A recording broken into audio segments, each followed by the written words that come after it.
ওই বিশ্বাসের তিনটা স্তর আছে, ইমানের তিনটা স্তর আছে, ইলমুল ইয়াকিন, আইনুল ইয়াকিন, হক্কুল ইয়াকিন। ইলমুল ইয়াকিন জানিয়া বা শুনিয়া বিশ্বাস করা, আইনুল ইয়াকিন দেখে বিশ্বাস করা, হক্কুল ইয়াকিন ভুক্তভোগী হইয়া বিশ্বাস করা।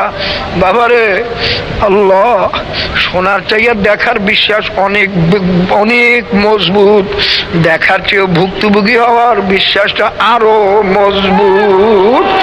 তুমি শুনলা পানিতে বললে মানুষ মারা যায়, তুমি সাঁতার জানো না, এখন তোমাকে কেউ ধাক্কাইয়ে পানিতে ফেলাইতে চাইলেও তুমি দেখবা কান্নাকাটি শুরু করবা। লোকে যদি জিজ্ঞাসা করে পানিতে পড়িয়ে মরতে কাউকে দেখছো, দেখি তো নাই। বলতে এত ভয় পাও কেন? তাহলে সবাই বলে যারা সাঁতার জানে না পানিতে বললে আর উঠতে পারে না, এই জন্য আমি অস্থির হয়ে গেছি। বাবারে, যদি তোমার নিজের চোখের সামনে কোনোদিন কাউকে দেখো যে একটা লোক পানিতে পড়ছে আর ওঠে না, পরে লাশ পাওয়া গেছে, দেখার পর তোমার পানির ভয় আরো বাড়ছে। আর যদি একদিন তুমি সাঁতার জানো না, নিজেই পানিতে পড়িয়ে গেছো, দম বন্ধ হয়ে গেছে, বেহুশ হয়ে গেছো, তোমাকে পানির থেকে উঠেছে কয়েক ঘন্টা পর সজাগ হইছো, এখন যে তোমার পানির ভয় এমন আশাই আসছে, এখন পানি দেখলেও তুমি শিহরিয়া ওঠো, পানির কথা মনে উঠলেও তোমার শরীর কাঁপতে থাকে।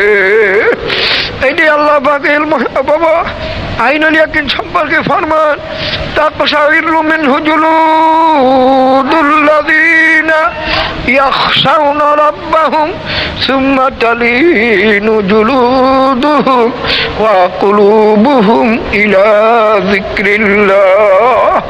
আল্লাহ পাক ফরমান, আমার কতিপয় বান্দা বান্দি দুনিয়ার ভিতরে এমন আছে যারা জিকির আজকার মুরাকাবা মুশাহিদা করতে করতে করতে করতে এমন অবস্থা হয়ে গেছে, মনে হয় যেন তারা আমি মাওলারে দেখতেই ফেলাইছে।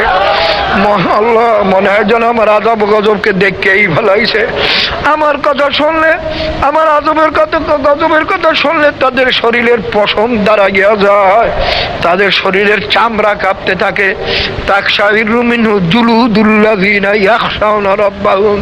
বাবারে, চরমনাইতে কতেক দেখো লাভ দেয়, শিখ দেয়, খুব দেয়, ঝাঁকি মারে। বাবা, এরা তো কালামে পাকের আয়াত।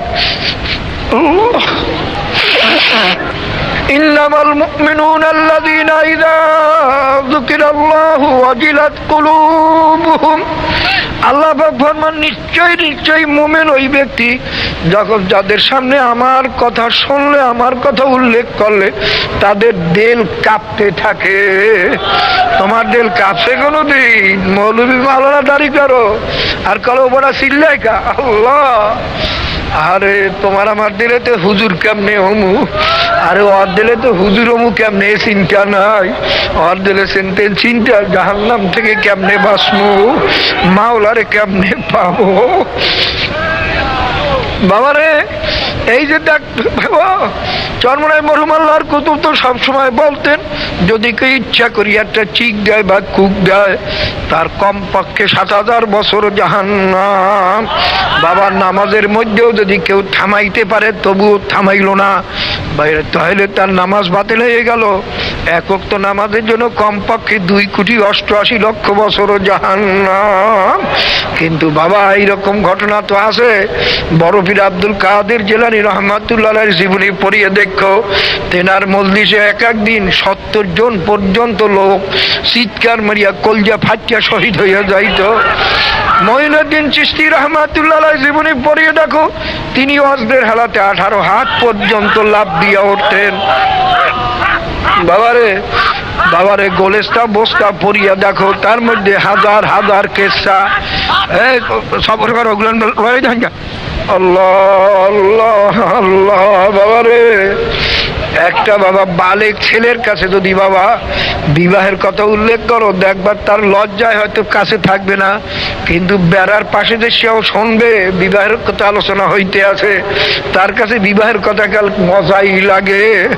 আর একটা নাবালেক ছেলের কাছে যদি বলো উমুক একটা সুন্দরী, তার যেমন গুণ তেমন তার রূপ, তেমন তার ভাষা, তেমন তার চক্ষু, তেমন তার বোড়া, তেমন তার চেহারা, তেমন তার শরীরের গঠন, শোন বাবা শোন, কি খেলতে যাবি ওই মেয়েটা তোরে বিবাহ করামু, দেখবেন ছেলে শেষ পর্যন্ত কান্দন লইবে, আমারে ছাড়েন আমি খেলতে যাব, কেন এখনো বালেগ হয় না। হয়, ওর কাছে বিবাহর কথা ভালো লাগে না। বাবার একদল মানুষ আছে, যদি এরকম বয়ান হইতে থাকে সারা রাত চলিয়ে যাইবে, একটু আহ করবে না, উৎসাহ যাবে না। আর কতক মানুষ তো আছে বাবা, কলম এখনো না বালেক হইয়া রইছে, ভালো লাগে না, মাওলার কথা ভালো লাগে না।